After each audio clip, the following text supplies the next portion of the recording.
ในตอนบ่ายวันที่ 12 พฤษภาคม 2025 กรมส่งเสริมกสิกรรมและสหกรณ์กระทรวงเกษตรกรรมและป่าไม้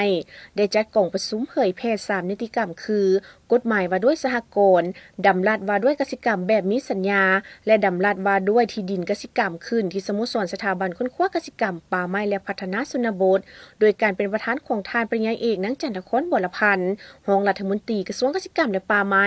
มีบรรดาหัวหน้าห้องหัวหน้ากรมหัวหน้าห้องหัวหน้าแผนกการและองค์การจัดตั้งคันแขวงจาก5แขวงและนครหลวงจันทร์หัวหน้าห้องหัวหน้าศูนย์วิชาการขั้นทรงต่างหน้ากลุ่มสหกรณ์ผู้ประกอบการพร้อมด้วยภาคส่วนที่เกี่ยวข้องเข้าร่วมจุดประสงค์เพื่อเผยแพร่กฎหมายว่าด้วยสหกรณ์ดำรัสว่าด้วยกสิกรรมแบบมีสัญญาและดำรัสว่าด้วยที่ดินกสิกรรมเพื่อเฮ็ดให้องค์การบรรดากรมสถาบันและหัวหน่วยวิชาการขั้นทรงที่ขึ้นกับกระทรวงเกษตรกรรมและป่าไม้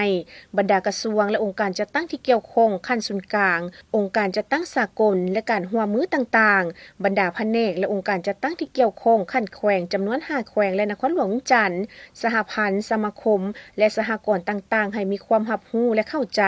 ต่อกับบรรดานิติกรรมดังกล่าวสำหรับกฎหมายว่าด้วยสหกรณ์ดำรัสว่าด้วยกสิกรรมแบบมีสัญญาเผยแพร่โดยกรมส่งเสริมกสิกรรมและสหกรณ์และดำรัสว่าด้วยที่ดินกสิกรรมเผยแพร่โดยกรมคุ้มครองและพัฒนาที่ดินกสิกรรมกองประชุมในครั้งนี้บรรดาผู้แทนที่เข้าร่วมได้มีการแลกเปลี่ยนคำคิดคำเห็นต่อกับนิติกรรมทั้ง3ฉบับอย่างกงไปกงมาเพื่อทำความเข้าใจต่อกับนิติกรรมดังกล่าวและให้เกิดประโยชน์สูงสุดในการจัดตั้งปฏิบัติเวียกงานในต่อหน้า